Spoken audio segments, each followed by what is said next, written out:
quase pegando no sono, me ligam aqui da rádio. Barão, fique esperto, porque você pode ser convocado mais cedo, porque há possibilidade, tem boato de que o Lula pode ser preso e tudo mais. Todo mundo passou a madrugada, já tinha dormido Já quase tinha nada, uns né? dias, né? O que deu credibilidade a esse rumor, né, Barão? O que deu credibilidade? O fato de que o blog da Cidadania, que é assinado pelo Eduardo Guimarães, ele acertou muito, ele foi muito preciso quando ele divulgou, com alguns dias de antecedência, a prisão coercitiva do Lula, a condução coercitiva do Lula. Antes de começar a edição, quero pedir a você que considere apoiar o blog da Cidadania com vistas à última batalha deste país contra a extrema-direita, que já começou com o julgamento de Bolsonaro e só chegará ao fim ao término da eleição do ano que vem. Eu, Eduardo Guimarães, criei um site político em 2005, exatos 20 anos atrás, para externar minhas análises, mas eu era empresário da área de comércio exterior.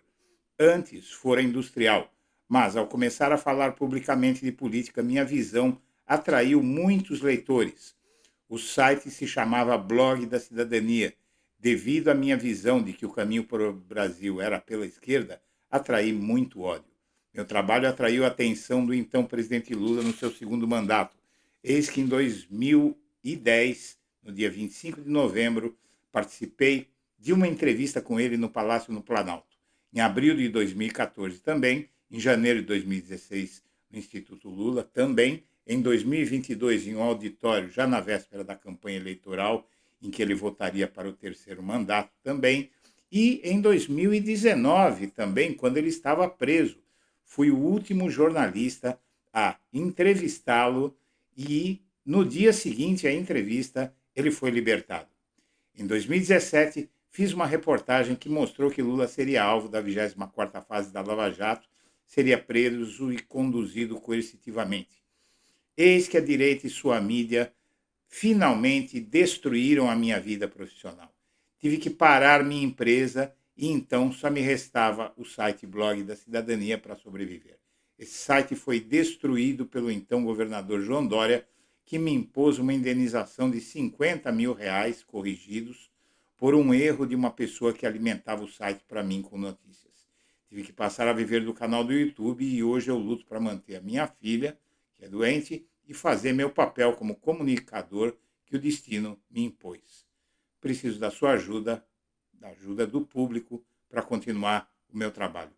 Sua audiência e sua eventual doação me ajudarão a continuar o trabalho cujo mérito é reconhecido por 500 mil de inscritos e por importantes figuras da vida nacional. Eduardo, eu queria dizer para você o seguinte, olha, que a minha relação de amizade com você extrapola a sua relação de entrevistador. Você sabe que amigo a gente escolhe. E pessoas de caráter como você, ao longo desse tempo que nós nos conhecemos, você sabe que qualquer coisa que você precisar, você pode contar comigo.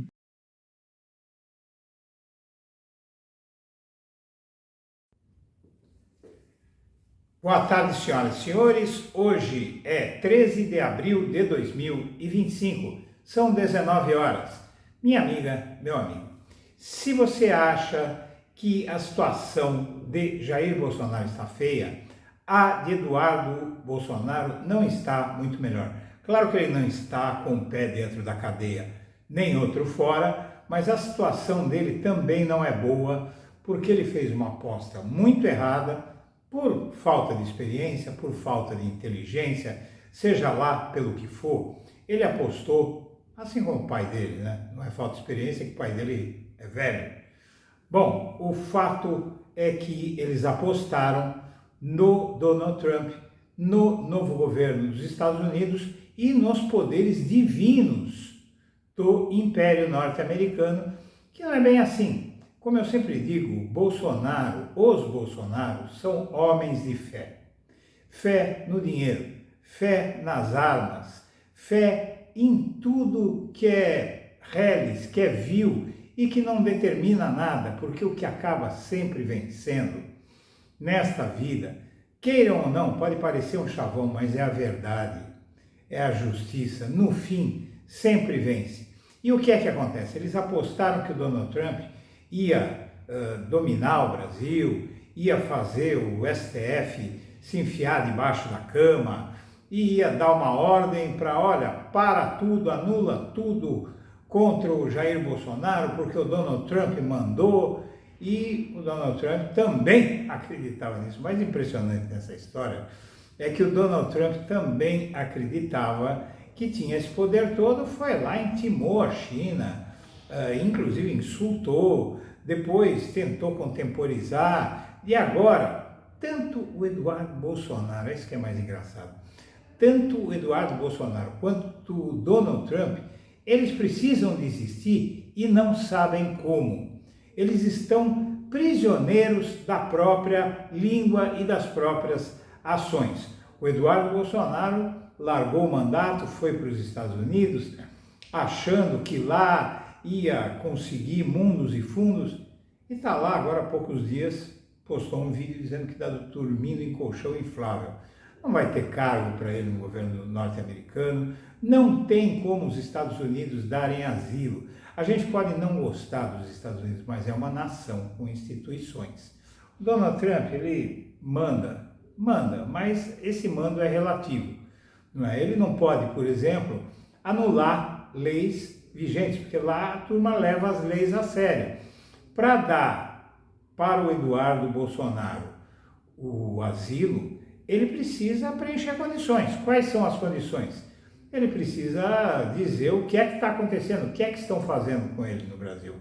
Ele tem algum processo contra si? Não. Ele foi alvo de pedido de prisão? Não. O que é que existe contra ele? Aí você entende por que é que o PGR e por que é que o Alexandre de Moraes não quiseram tomar o passaporte dele, nem fazer pedido de prisão dele nenhum, porque ele está lá. Se fizessem isso, ele conseguia asilo. Como não fizeram, ele não está conseguindo asilo, não está ganhando nada do Trump. O Trump está, como louco, tentando se entender com a China, e a China agora virou o jogo e mandando o Trump, olha, acaba com as tarifas aí. O Trump já revogou as tarifas sobre iPhone, sobre computadores, porque tudo que eles usam lá dessas coisas, telefone, celular, televisões, computadores, é tudo feito na China. O iPhone, por exemplo, se eles pararem de fazer na China, forem fazer nos Estados Unidos,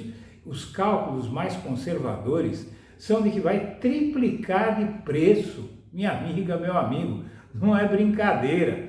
Bom, então eu quero pedir a você que veja algumas matérias que eu separei só para a gente comentar, e se quiser, nesse final de domingo, comemore.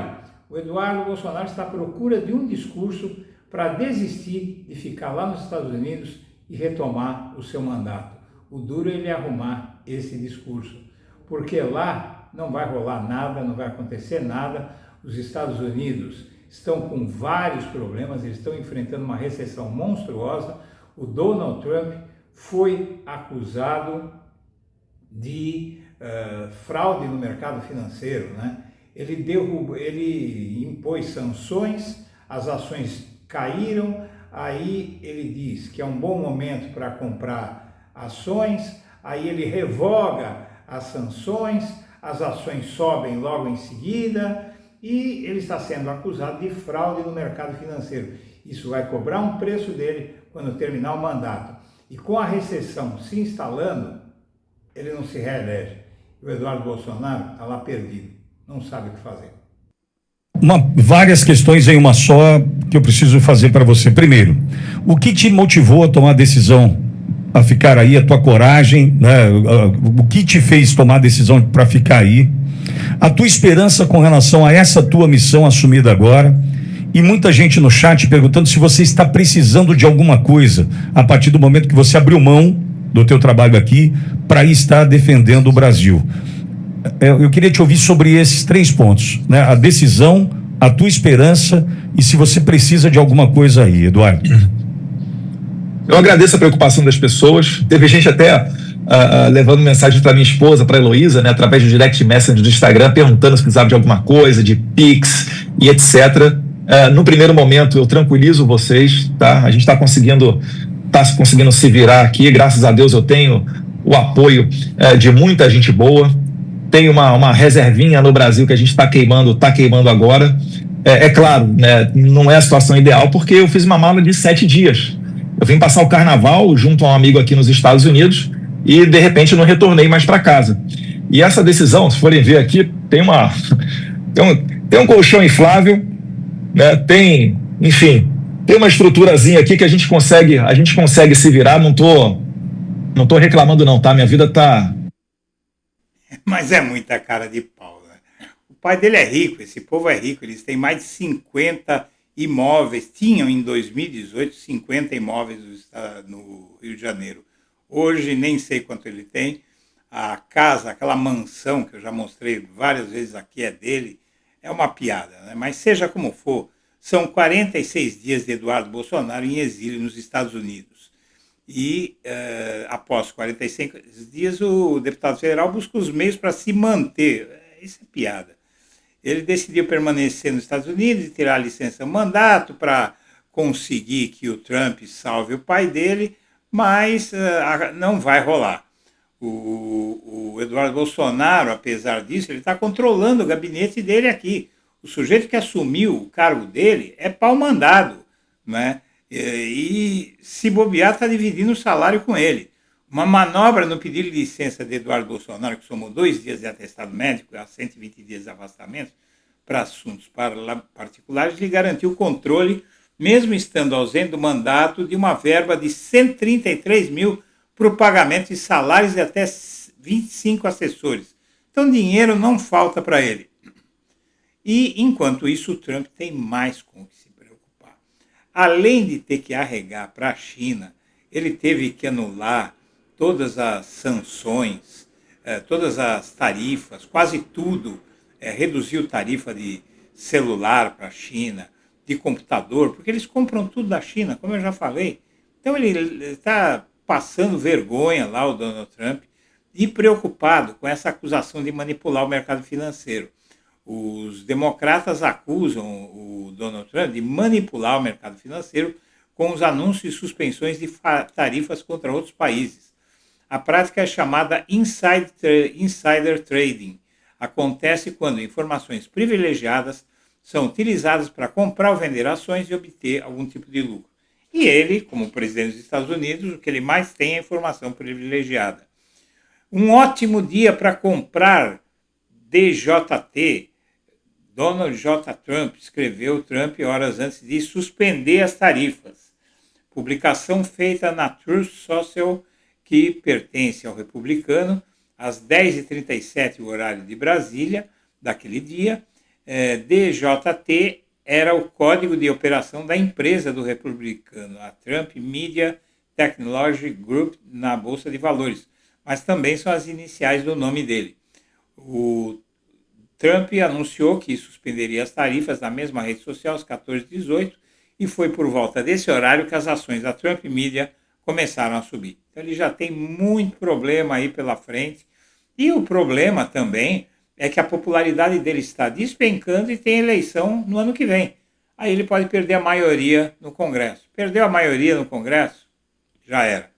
Bom, o fato é que, se ele inclusive perder nas duas casas a maioria, é impeachment, né?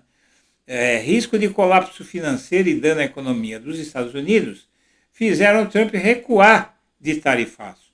Bom, o Eduardo Bolsonaro não sabe o que fazer. Ele não vai conseguir nada contra Moraes, contra ninguém lá. E aqui no Brasil, a situação para ele é muito complicada, porque ele teria que voltar com o rabo entre as pernas, mas se ele não decidir fazer isso logo, ele perde o mandato após passar 120 dias. Já passou aí em cerca de 2 meses, mas faltam mais 2. Senhoras e senhores, eu agradeço a atenção e deixo meu abraço para todo mundo.